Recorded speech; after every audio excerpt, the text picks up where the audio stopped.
Представи си море, в което под около 150-200 метра почти няма риби, раци или други сложни организми.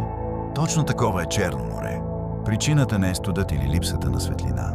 Истинският виновник е огромно количество сероводород, силно токсичен газ, разтворен в дълбоките води. Черно море е почти затворен басейн. В дълбочина водата почти не се смесва с богатата на кислород повърхностна вода. С времето кислородът се изчерпва, а бактерии започват да произвеждат сероводород. Затова под около 152 метра няма кислород и повечето животни не могат да оцелеят. Там живеят основно специализирани микроорганизми, които не се нуждаят от кислород.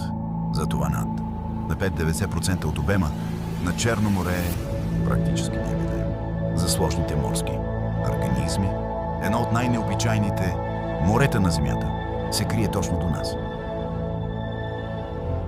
Погледни отвъд очевидното.